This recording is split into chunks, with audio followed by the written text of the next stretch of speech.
What you're seeing on your screen are some of the new and cute changes and vampiric powers in Season 2. Although they're nice and all, nothing really spectacular, just a few additive damages here and there. Until I came across this one, the Elemental Summoner Legendary Node.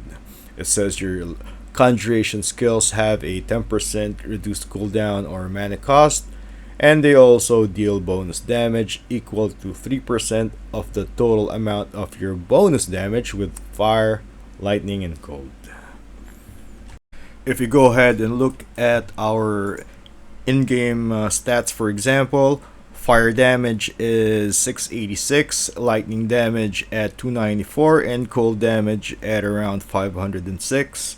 If we add all three, that'll be a total of 1486, and 3% of that is around 44 and a half extra multiplicative damage. What's interesting also is that we're using the old rolls on the rings. For example, we only have fire damage on this particular ring. What we'd want to do is we'd want the cold damage and lightning damage instead of the vulnerable and the critical strike damage. Just to give you an example of how strong the non-physical nodes on the Paragon board is, I'll be removing this 26.2 fire damage. See on the screen is 686, removing a ring with 26.2 fire damage brings the fire damage total on the character screen at only 582. So that's more than 100% on the character screen. Imagine if we can roll cold damage, lightning damage on this ring, and also the other ring. That'll give us around another extra 400% extra elemental damage on our character screen. And it doesn't stop there. We also have the chest piece. The chest piece can roll cold damage, lightning damage, and also fire damage.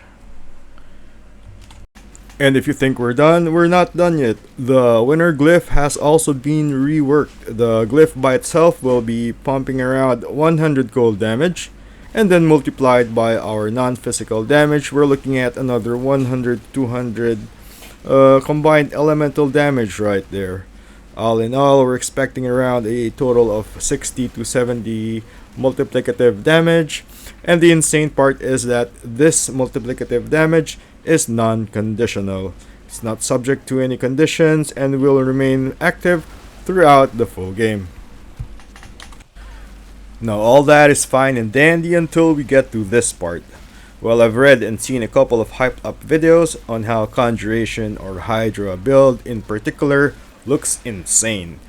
But it seems that a lot of people fail to realize that we'll no longer have the Barber Heart this season. Particularly not realizing we'll be losing AoE aspect of the Hydra.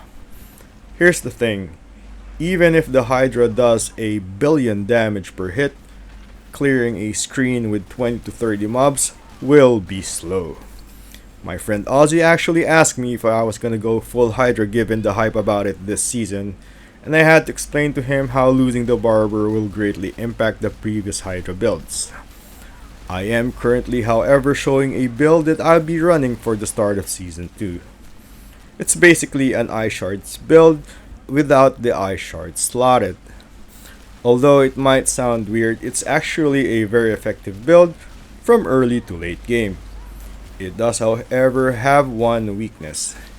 It's very bad on single target damage. And this is where the Hydra steps in. The clip showing on your screen right now is of a Nightmare 100 map.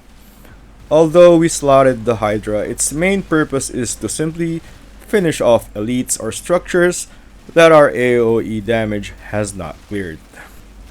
The Shatter passive serves as a mini barber as it does an air explosion once the mobs are no longer frozen.